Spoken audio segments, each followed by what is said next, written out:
육체미 대전을 준비하던 중 나는 내상과 외상을 입었다. 이로 인해 한순간 주화인마에 빠질 뻔했지만 두 가지 식물과 하나의 금단의 영약 덕분에 위기를 극복하고 다시 더 높은 경지를 향해 나아갈 수 있었다.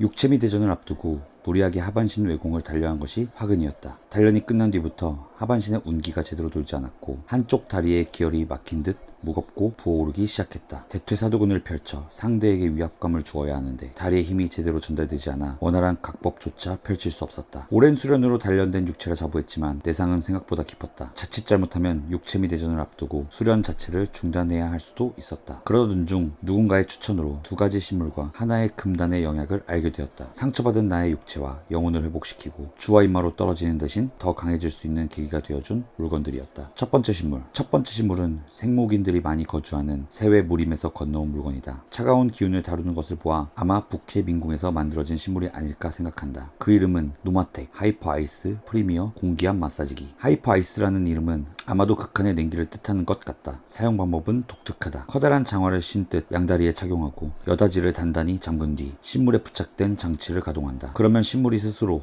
나의 다리 둘레를 파악하고 발끝에서 허벅지까지 차례대로 압박을 가한다. 마치 고수가 손으로 경락을 짚어 막혀있던 혈도를 하나씩 타통해주는 듯했다. 압박이 다리를 타고 올라올 때마다 하반신에 정체되어 있던 탁한 내공이 순환하고 몸 밖으로 빠져나가는 듯한 느낌을 받을 수 있었다. 확실히 세외에서 건너온 물건이라 처음에는 운용 방법이 조금 어려웠다. 그러나 익숙해진 뒤에는 매 주야 취침 전 이각, 즉 30분 정도 사용했다. 수련 후 지친 하반신을 회복하고 내상과 외상을 다스리는데 상당한 도움을 받을 수 있었다. 사용 중인 나의 얼굴만 보더라도 점점 극락과 가까워지는 모습을 확인할 수 있을 것이다. 단점도 있다. 가격이 굉장히 비싸다. 은화 몇 립으로 구할 수 있는 물건은 아니며 금화가 상당히 많이 나갔던 것으로 기억한다. 정확한 가격은 장터에서 직접 확인해 보기 바란다. 하지만 비싼 식물답게 언제든 들고 다니기 편한 구조로 되어 있으며 접어서 보관하거나 원정지에 가져가기에도 용이하다. 육체미 대전을 위해 먼 지역으로 이동해야 하는 무인에게는 상당히 유용한 식물이라 할 수 있다. 두 번째 물건은 사실 식물이라고 부르기엔 다소 민망하다. 장터 어디에서나 쉽게 구할 수 있는 싸구려 금착약이나 보급형 각반에 가까운 물건이다. 그 정체는 신축성 있는 압박 각반이다. 이 각반은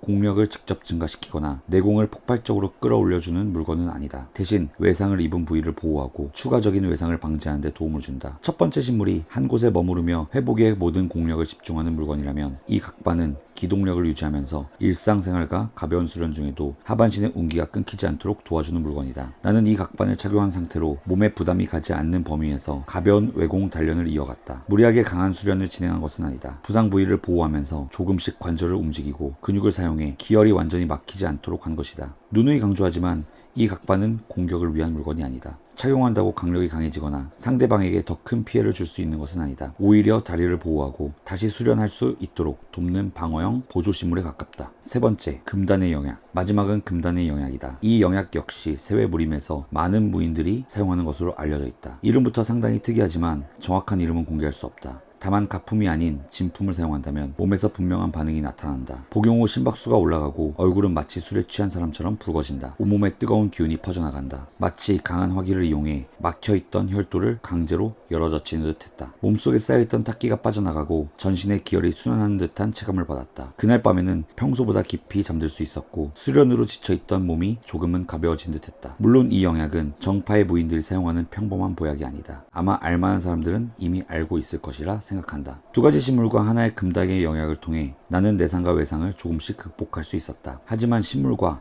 영약이 있다고 해서 모든 부상을 무시하고 계속 수련해도 된다는 뜻은 아니다. 결국 가장 중요한 것은 자신의 육체가 보내는 신호를 듣고 필요할 때는 수련의 강도를 낮추는 것이다. 나는 앞으로도 천하를 호령하기 위해 수련을 멈추지 않을 것이다. 마인의 길을 걷는 이상 금단의 영약 또한 나와 함께 할 것이다. 다만 한 가지는 잊지 않으려 한다. 마귀가 육신을 지배할 수 있어도 뇌까지 침투하게 두어서는 안 된다.